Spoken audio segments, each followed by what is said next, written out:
Hola, ¿qué tal? Nosotros somos el equipo 6. Nosotros vamos a hablarles acerca del capítulo 28 que trata de la reabsorción y secreción tubular renal. Bueno, primero vamos a tener que la filtración es igual a la filtración glomerular por la concentración plasmática. Como vemos en la tabla, la cantidad filtrada con la cantidad reabsorbida van a ser muy iguales y esto nos va a dar una cantidad excretada pequeña, lo que quiere decir que gran cantidad de estas sustancias se reabsorben a la hora que parece que se van a desechar, vuelven a entrar o vuelven a tener una difusión en nuestro organismo. El ejemplo va a ser la concentración de glucosa en el plasma.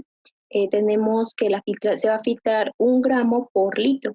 Entonces, como se van a filtrar 180 litros en el día, quiere decir que se van a filtrar 180 gramos de glucosa en el día. Esto va a depender de la cantidad filtrada y reabsorbida de la sustancia que sea. Por ejemplo, la glucosa y los aminoácidos van a tener una gran filtración, entonces no va a haber gran cantidad de estas sustancias en muestras de orina, a comparación del sodio, el cloro y el bicarbonato, que van a variar dependiendo de las necesidades que tenga el organismo. Y la urea y la creatinina van a tener poca filtración, entonces quiere decir que vamos a encontrar grandes cantidades de estas sustancias en muestras de orina. Eh, Esto lo vamos a hacer o va a poder realizarse por mecanismos pasivos y activos. Uno de estos mecanismos van a ser vía transcelular, que va a ser atravesando la membrana, vía paracelular, que va a ser entre los espacios que haya entre estas células, y la ultrafiltración, que va a ser en el área de los capilares peritubulares, y normalmente va a ser un mecanismo pasivo.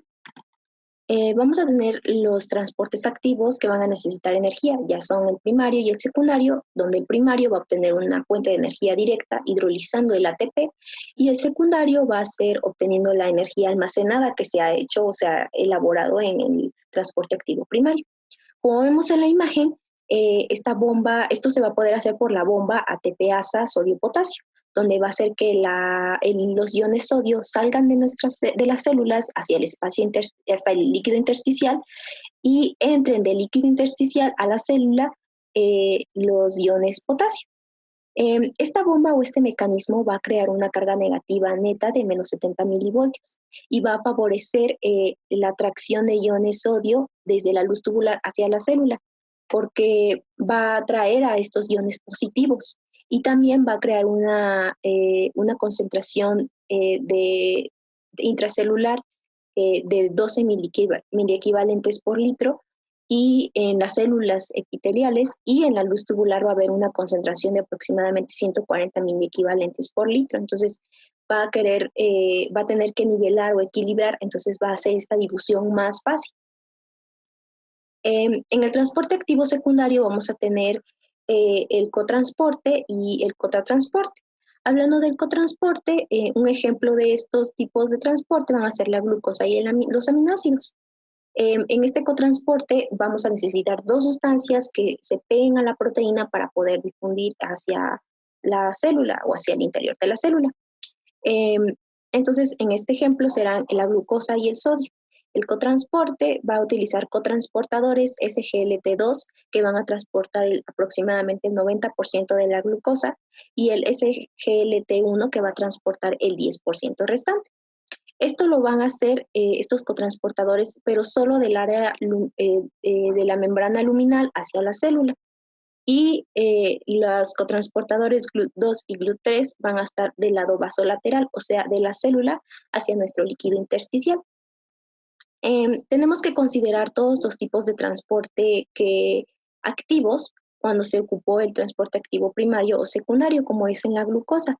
Como la glucosa, a pesar de que se difunde del líquido intersticial hacia los capilares peritubulares de manera pasiva, en algún momento, cuando entró hacia la célula, lo hizo de manera activa por el transporte activo secundario. Entonces, si una vez que ocupa un transporte activo, se va a considerar transporte activo totalmente.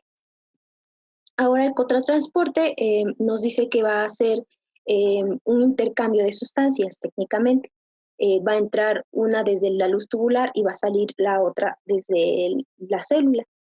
Un ejemplo de esto va a ser el intercambiador de sodio-hidrógeno, como lo vemos en la imagen. Y la pinocitosis va a ser formas de vesícula. Va a entrar, por ejemplo, una proteína, la va a absorber y la va a liberar, va a formar esta vesícula y la va a liberar dentro de la célula una vez que se ha hecho en aminoácidos. Este tipo de transporte de la pinocitosis, como va a ocupar energía, la tenemos que considerar un transporte activo. También vamos a tener el transporte máximo, que quiere decir que es, o por definición, el límite de intensidad de sustancias que se pueden absorber o excretar. Esto es porque la carga tubular va a superar las proteínas transportadoras que tenga estos tejidos y ya no va a poder hacer esta difusión con esa magnitud o de esa magnitud. El ejemplo va a ser, como se ve en la gráfica, que tenemos un transporte máximo de 375 miligramos por minuto. Esto es cuando todas nuestras nefronas ya se han acabado este sistema de transporte. Y nuestra carga filtrada de glucosa normal o promedio es de 125 miligramos por minuto. Entonces, como lo vemos en la gráfica, si tenemos una concentración plasmática de glucosa de aproximadamente 100 y una carga de glucosa filtrada de 125, como lo acabo yo de mencionar, vamos a estar en un punto normal o neutro. Pero si empieza a pasar de los 200, como se ve en la imagen, empieza a existir esta excreción de glucosa. Y esto va a ser antes de que llegue a un transporte máximo. ¿Por qué? Porque el transporte máximo de 375 solo va a ser cuando todas nuestras nefronas ya estén ocupadas o ya estén en el tope, porque algunas, no todas al mismo tiempo van a tener este cierre, sino que algunas se van a llenar o saturar antes que otras. Entonces, por eso es que encontramos esta pequeña cantidad, pero son cargas mínimas. ¿En qué personas podemos encontrar esta gran cantidad de glucosa? En personas con diabetes. Y por último, para terminar esta primera parte, vamos a tener un transporte gradiente tiempo, que consiste en que va a ser un transporte pasivo que no va a tener un transporte máximo, que no va a saturar estas proteínas porque va a ser pasivo. Esto va a depender de factores como el gradiente electroquímico, la permeabilidad de la membrana, el tiempo de líquido que esté en el túbulo, y un ejemplo de esto va a ser el sodio. Mientras más concentración de sodio haya en ese momento de reabsorción de sodio, pues más grande la oportunidad de que entren más iones sodio. La permeabilidad de la membrana va a variar en que, por ejemplo, el área del túbulo proximal va a ser más permeable a estos iones sodio que en membranas del túbulo distal. En túbulo distal casi no hay reabsorción de sodio. Y el tiempo que el líquido permanece en el túbulo es cuando, si mientras más lento sea este transporte o este mecanismo donde van a llegar los sodios, más oportunidad porque le da más tiempo de reabsorber la mayor cantidad de iones sodio. Y bueno, anexé estas imágenes que la de arriba van a tener las sustancias con su transporte máximo de la reabsorción tubular. Y la tabla de abajo es de igual manera sustancias con su transporte máximo, pero de secreción tubular.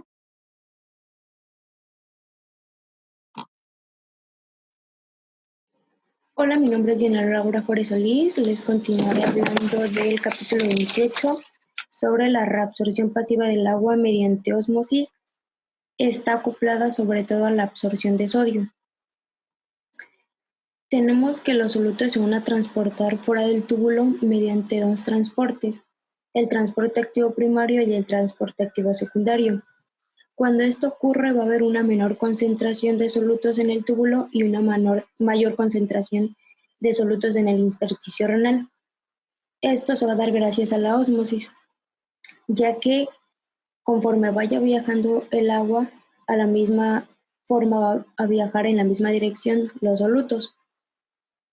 Va a haber un flujo osmótico en el túbulo proximal, debido a que hay uniones muy estrechas entre las células epiteliales y las propias células del túbulo.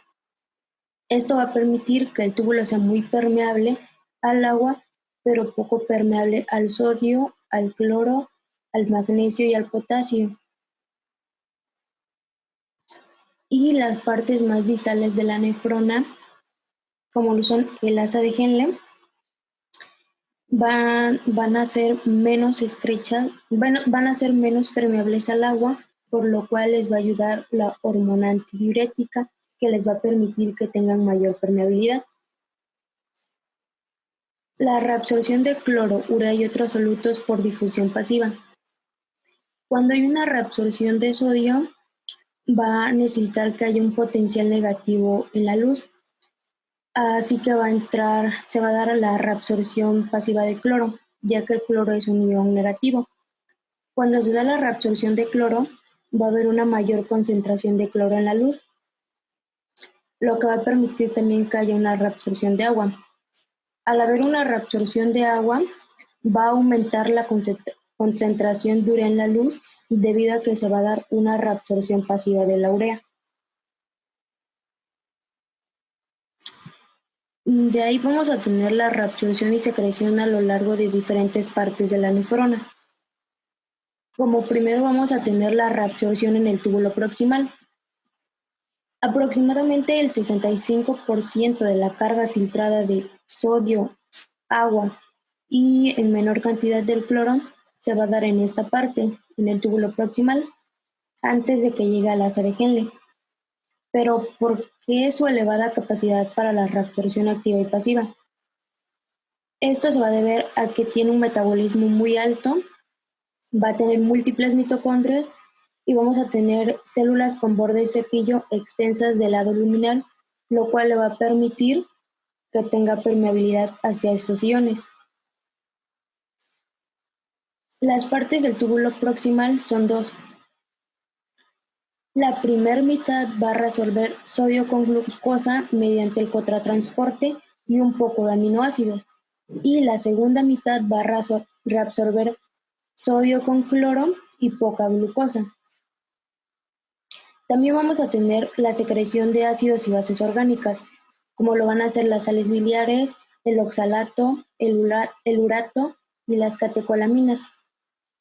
Estas se van a secretar en el túbulo proximal para después ser filtradas en el mismo túbulo proximal por los capilares glomerulares, y aquí va a haber una falta de reabsorción por el túbulo, por lo cual van a ser directamente secretadas por la orina. También los riñones van a secretar fármacos o toxinas, los cuales van a llegar hacia las células tubulares y de ahí van a pasar al túbulo para después ser eliminadas de la sangre.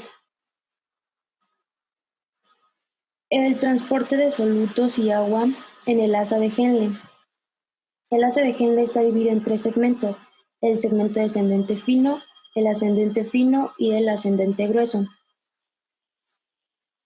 Vamos a tener que la parte del asa de Henle, el segmento descendente fino, va a ser muy permeable al agua, va a ser moderadamente permeable a la urea y al sodio y va a permitir la difusión simple. Y aproximadamente el 20% del agua filtrada se va a reabsorber en esta parte, en el segmento descendente fino. Por otra parte, el segmento ascendente grueso va a tener células epiteliales gruesas, va a tener una elevada actividad metabólica, va a tener una reabsorción activa de sodio, cloro y potasio que va a ser aproximadamente en un 25% de la carga filtrada que llega de estos iones al segmento ascendente grueso. Va a reabsorber también un poco de cloro, de calcio, bicarbonato y magnesio. Y también va a estar compuesta aquí va a tener la bomba ATPasa, sodio-potasio, que básicamente lo que hace es que va a mantener las concentraciones bajas intracelulares del sodio. El túbulo distal, por otra parte, aquí se va a vaciar el segmento grueso del asa de Henle. Vamos a tener dos porciones del túbulo distal. La porción inicial, que va a estar compuesta por la mácula densa, y aquí vamos a encontrar el complejo yuxtaglomerular y el segmento diluyente, que va a ser un segmento contorneado y va a tener características reabsortivas igual que el segmento ascendente grueso del asa de Henle. Va a reabsorber también sodio, cloro y potasio. Hola, muy buenas tardes a todos. Mi nombre es César López Pacheco. Y el día de hoy vamos a seguir hablando, a seguir discutiendo este capítulo 28 del libro de Fisiología de Guyton, que habla, trata y estudia la reabsorción y la secreción tubular renal. Nos enfocaremos en esta ocasión en la porción final del túbulo distal y el túbulo colector cortical. Ahora, para poder hablar de esto, tenemos que hablar de dos tipos de células, las células principales y las células intercalares, ya que la segunda mitad del túbulo distal y el túbulo colector cortical tienen características funcionales similares debido a estas células, que ahorita vamos a platicar y hablar de ellas. Primeramente tenemos a las células principales, que las células principales tienen como función principal la reabsorción y la secreción de potasio. Todo esto mediado por la bomba ATPasa sodio-potasio, la cual va a tener como función principal mantener una concentración de sodio intracelular baja y una concentración de potasio intracelular alta. Ahora, ¿cómo funcionan esto? Pues bien, la secreción de potasio por estas células desde la sangre y hacia la luz tubular se hace en dos pasos. El primer paso, el potasio entra a la célula por la acción de esta misma bomba y una vez en la célula, el potasio se va a difundir siguiendo su gradiente de concentración hacia la membrana luminal del líquido tubular. Ahora, las células principales tienen una función sumamente importante e interesante, ya que son los primeros lugares de acción de los fármacos ahorradores de potasio. Fármacos ahorradores de potasio como la espironolactona, la epleronona, la amilorida, el triamtereno. Ahora hay que recordar que la espironolactona y la epleronona son antagonistas de la aldosterona. Esto quiere decir que compiten junto con esta hormona por los receptores de las células principales, en los receptores de las células principales. Entonces su acción va a ser inhibir los efectos estimuladores de la aldosterona. Ahora, la amilorida y el triamtereno son bloqueantes de los canales de sodio que van a inhibir directamente la entrada de este ion en los canales de sodio de las membranas luminales y así reducir la cantidad de sodio que puede transportarse y por ende reducir a su vez el transporte de potasio al interior de las células. Ahora vamos a hablar de las células intercaladas, ya que existen dos tipos de células intercaladas, las de tipo A y las de tipo B, y hay que hacer énfasis en estas porque tienen funciones contrarias unas con otras. Si bien las células intercaladas de tipo A van a segregar iones de hidrógeno mediante un transportador de hidrógeno ATPasa y un transportador hidrógeno potasio ATPasa. Ahora, ¿cómo se va a generar el hidrógeno aquí? Se va a generar por la acción de la anhidrasa carbónica. La anhidrasa carbónica es una enzima que se va a encargar de tomar el agua y tomar el dióxido de carbono para formar ácido carbónico, que este a su vez se va a disociar en un ion de hidrógeno y en un ion bicarbonato. Ahora, por cada ion hidrógeno secretado, va a quedar disponible un ion bicarbonato para su reabsorción a través de la membrana vasolateral. Estas células intercaladas de tipo A son sumamente importantes y esenciales, ya que favorecen la eliminación de iones hidrógeno a la vez que reabsorben bicarbonato, esto en acidosis. Acción contraria con las células intercaladas de tipo B, ya que tienen funciones completamente opuestas a las anteriores, ya que van a secretar bicarbonato a la luz tubular una vez que reabsorben iones hidrógeno en la alcalosis. Ahora pasaremos al siguiente segmento, que es el conducto colector medular. Vamos igual a hablar de las funciones de las células, de las características de esta misma. Ya que una de las características es que la permeabilidad del agua del conducto colector medular va a estar controlada por la concentración de la hormona antidiurética, también llamada vasopresina. Esta hormona antidiurética va a favorecer va a controlar la concentración de la permeabilidad de agua. Ahora, con concentraciones altas de esta hormona, el agua se reabsorbe ávidamente en el intersticio medular. Al contrario que el túbulo colector cortical, el conducto colector medular es permeable a la urea e incluso existen transportadores de urea especiales que facilitan la difusión de urea a través de las membranas luminales y vasolaterales. Ahora, las células epiteliales de estos conductos colectores tienen una forma casi cúbica con superficies lisas y un número relativamente reducido de mitocondrias. Aunque los conductos colectores medulares reabsorben el 10% del agua y del sodio filtrados, son el lugar del procesamiento final de la orina y por ello desempeñan una acción muy importante en la determinación de la eliminación final de la orina del agua y de solubles. Eso sería todo por mi parte. Muchas gracias por su atención. Muchas gracias por haber visto este video.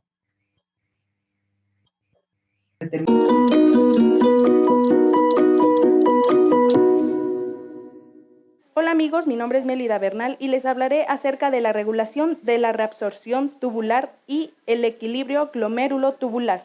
En esta parte vamos a explicarles a qué le llamamos equilibrio glomérulo-tubular. Le llamamos equilibrio glomérulo-tubular a la capacidad intrínseca de los túbulos de aumentar su reabsorción en respuesta a una mayor carga tubular. Esta va a actuar como segunda línea de defensa para amortiguar los efectos de los cambios en el filtrado glomerular, recordando que nuestra primera línea son los mecanismos autorreguladores renales. Para continuar con esta sección, les voy a explicar rápidamente qué son las fuerzas hidrostáticas y coloidosmóticas. Tenemos que las fuerzas hidrostáticas es la unidad que ejerce un líquido en reposo sobre las paredes renales, mientras que las coloidosmóticas es la fuerza ejercida por las proteínas a nivel de las membranas capilares. En la siguiente diapositiva tenemos que la reabsorción capilar peritubular normal va a ser de 124 mililitros por minuto. Aquí tenemos una fórmula que va a ser la fórmula de reabsorción. La reabsorción a través de los capilares peritubulares puede calcularse como KF, que es un coeficiente de filtración, por la fuerza de reabsorción neta. En las próximas diapositivas les explicaremos qué es el coeficiente de filtración y cómo será. Vamos a tener principalmente que la fuerza de reabsorción neta es la suma de las fuerzas hidrostáticas y coloidosmóticas que favorecen o se oponen a la reabsorción. Vemos ahora sobre la presión coloidosmótica, recordando que la fuerza coloidosmótica es la fuerza que ejercen las proteínas a nivel de los capilares tubulares. La presión coloidosmótica es el segundo determinante de la reabsorción capilar peritubular. Va a aumentar la reabsorción capilar peritubular. Ahora el interrogante aquí es ¿quién va a determinar la presión coloidosmótica? Bueno, la presión coloidosmótica viene determinada principalmente por la presión coloidosmótica plasmática sistémica. La fracción de filtración, es decir, aumenta la fracción de filtrado y aumenta la reabsorción capilar peritubular. Si diuresis por presión. Se le llama natriuresis y diuresis por presión cuando incrementa la presión arterial urinaria de sodio y agua. El riñón necesita de un control hormonal para realizar sus excreciones o sus filtrados o sus reabsorciones. Hablaremos acerca del control hormonal de la reabsorción tubular. La aldosterona es una hormona muy importante, la cual va a aumentar la reabsorción de sodio y estimula la secreción de potasio e hidrógeno, secretada por las células de la zona glomerular de la corteza suprarrenal. Un lugar de acción tubular renal importantísimo de la aldosterona son las células del tubo colector cortical. Esta aldosterona es estimulada por la bomba ATPasa sodio-potasio. Que afectan principalmente la aldosterona. Tenemos la enfermedad de Addison. En la enfermedad de Addison hay una destrucción total de la glándula suprarrenal. No haya aldosterona, va a haber una pérdida de sodio y acumulación de potasio. En cambio, en los tumores suprarrenales, como en el síndrome de Cohn, va a haber un exceso de aldosterona. Va a ser lo contrario que en Addison. Y va a haber retención de sodio y disminución de potasio. La angiotensina 2 influye totalmente en el transporte tubular proximal, como es lo que presenciamos en la diapositiva 15. Ahora hablemos un poco acerca de las hormonas que regulan la reabsorción tubular. En primer lugar vamos a tener a la aldosterona. Va a actuar sobre todo en el túbulo y conducto colector. ¿Qué va a hacer la aldosterona? Va a incrementar los efectos del cloruro de sodio, es decir, va a aumentar la reabsorción de cloruro de sodio, va a aumentar la secreción de potasio y la secreción de hidrógeno. Posteriormente, la aldosterona va a aumentar la reabsorción de sodio y estimulará la secreción de potasio e hidrógeno. Otra hormona importante es la ADH o antidiurética o la vasopresina. Va a aumentar la reabsorción de agua, va a aumentar la permeabilidad de los epitelios, va a ayudar al organismo a conservar el agua durante la deshidratación. De ahí tenemos otras dos hormonas secundarias, el péptido natriurético auricular y la hormona paratiroidea. El péptido natriurético auricular proviene de las aurículas cardíacas. ¿Cuándo se secreta este péptido? Se secreta cuando principalmente el plasma eleva la presión arterial, hay una extensión, entonces las aurículas se expanden y va a secretar este péptido. Chicos, eso es todo por hoy. Espero que les haya gustado el video. Denle like y suscríbanse por favor a este bonito canal. Y nos vemos.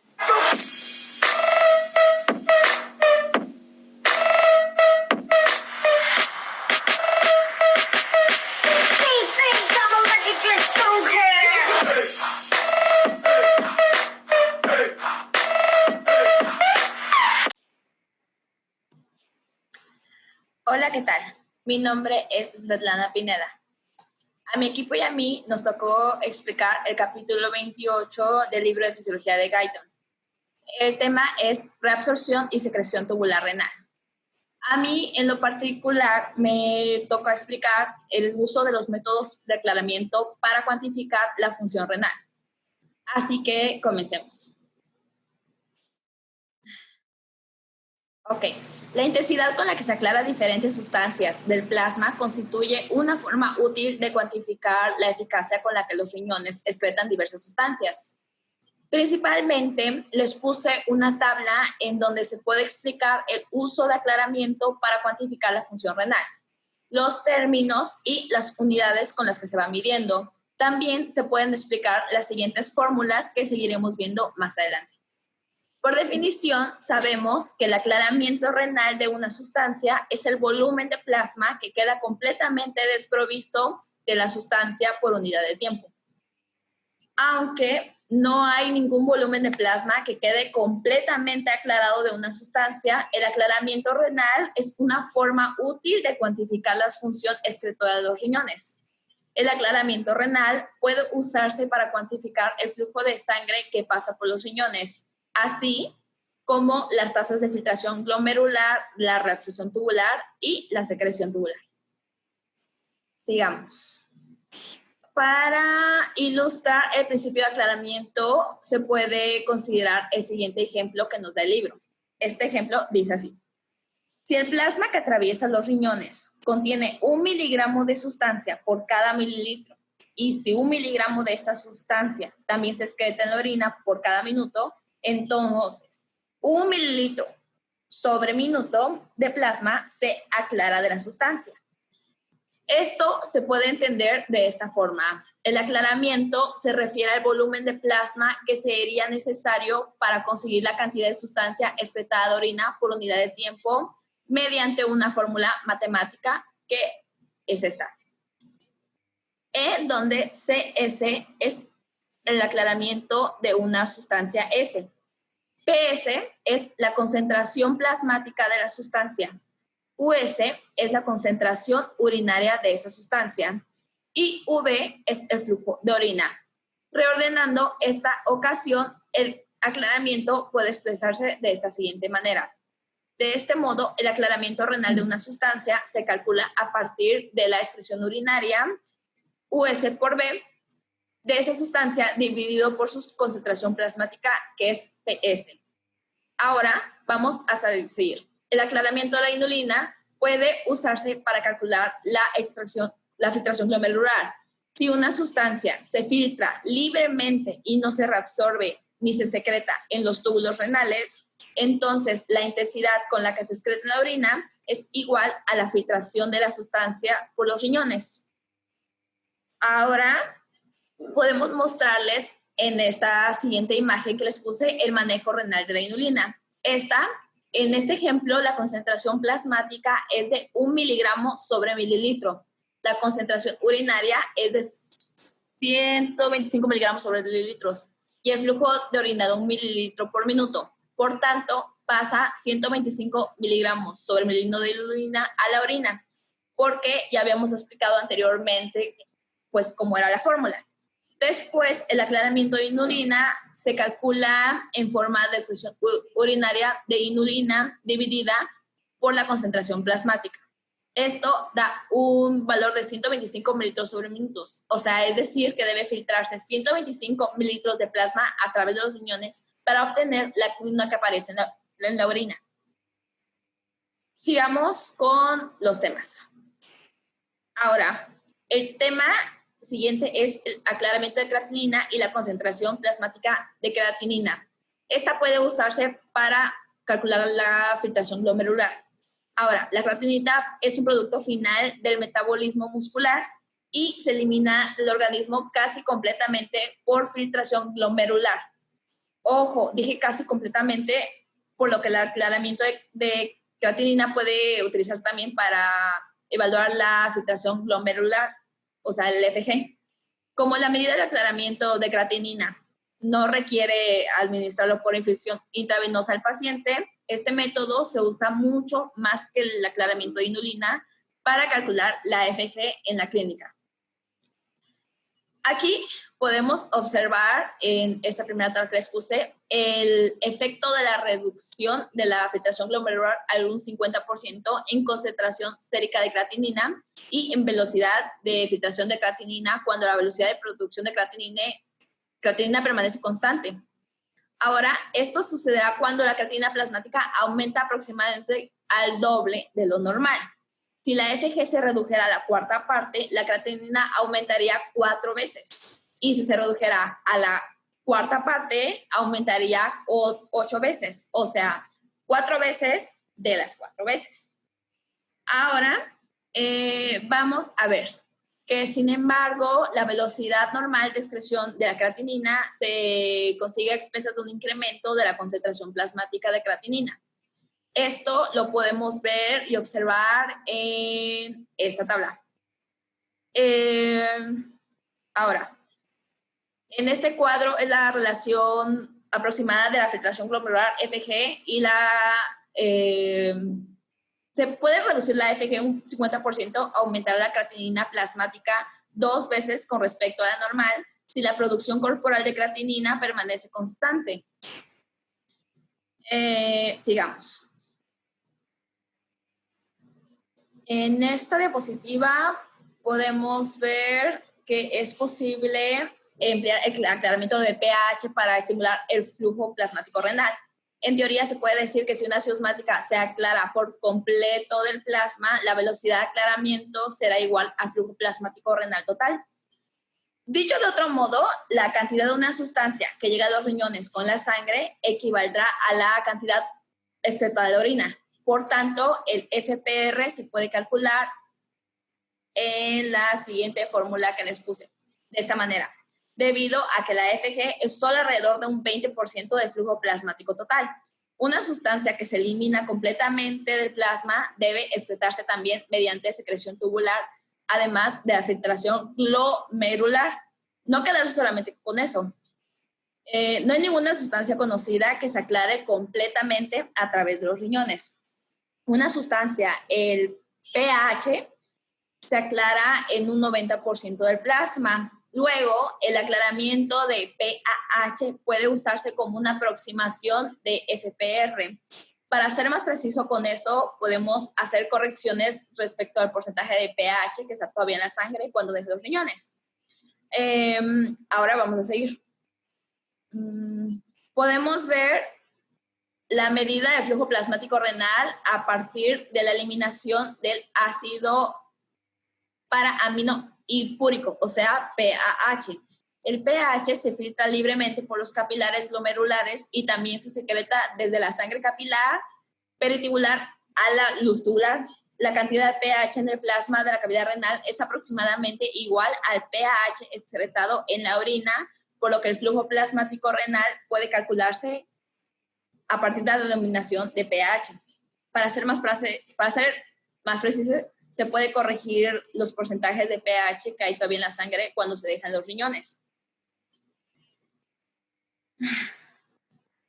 Ahora, para calcular la fracción de filtración se calcula a partir de la FG dividida por el FPR. Tomando los ejemplos que yo vi en el libro, se puede calcular la fracción de filtración, que es la fracción del plasma que se filtró a través de la membrana glomerular. Primero debemos conocer el FPR y la FG.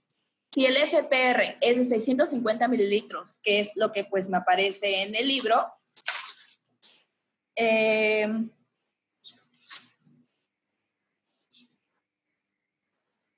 flujo sanguíneo total a través de los riñones es de 650 litros.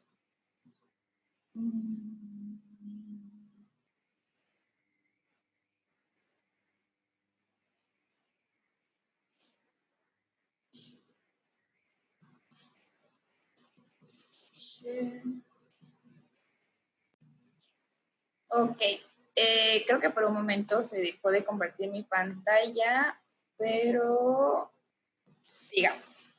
Ahora, el FPR, tomando los ejemplos del libro, se puede calcular la fracción de filtración, que es la fracción del plasma que se filtra a través de la membrana glomerular. Primero debemos conocer el FPR y de ahí la FG. Si el FPR es de 650 mililitros sobre minutos y la FG es de 125 mililitros sobre minuto, la fracción de filtración FF se calcula como FF es igual a FG, o sea, 125 entre FPR, o sea, 650. Y si lo hacemos en la calculadora, eso da un resultado de 0,19. Podemos seguir con el cálculo de la reabsorción o secreción tubular a partir de los aclaramientos renales. Si se... Ok. Se puede calcular, el cálculo de reabsorción a partir de los aclaramientos renales. Si se conoce la filtración glomerular y la excreción renal de una sustancia, podemos calcular si hay una reabsorción neta o una secreción neta de esta sustancia por los túbulos renales. Por el contrario, si la excreción de una sustancia es mayor que la carga filtrada, entonces la intensidad con la que aparece la orina representa la suma de la filtración glomerular más la secreción tubular. Por último, vamos a hablar de las comparaciones entre el aclaramiento de inulina y el de diferentes solutos. Comparando el aclaramiento de una sustancia con el de la inulina, una medida de la FG, podemos hacer las siguientes generalizaciones, que son 3. La primera es que si el aclaramiento de una sustancia se iguala al de la inulina, la sustancia solo se filtra y no se reabsorbe ni se secreta. La segunda es que si el aclaramiento de una sustancia es menor que el de la inulina, la sustancia debe haber reabsorbido a los túbulos de la nefrona. Y por último, si el aclaramiento de una sustancia es mayor que el de la inulina, la sustancia debe secretarse en los túbulos de la nefrona. Aquí yo les puse una tabla en donde, tomé la imagen del libro en donde se enlistan los aclaramientos aproximados de algunas sustancias que normalmente manejan los riñones, como son la glucosa, el sodio, el cloro, el potasio, el fosfato, la inulina y la creatinina. Podemos ver el aclaramiento de mililitros sobre minutos de estas sustancias en esta tabla que les puse. Bueno, ese es todo mi tema explicado y creo que es el final del capítulo. Muchísimas gracias por prestarnos atención. Nos pueden dejar en los comentarios si les gustó, qué tal les pareció el tema, si necesitan alguna duda y no olviden suscribirse, no olviden darle like a la página y apoyarnos para así seguir subiendo nuestros videos, o si tienen alguna duda o creación de alguna materia de medicina, también los podemos ayudar en eso. Muchísimas gracias.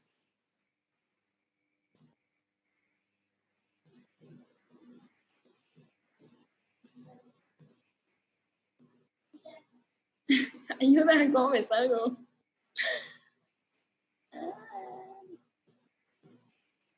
hago? ¿Qué hago?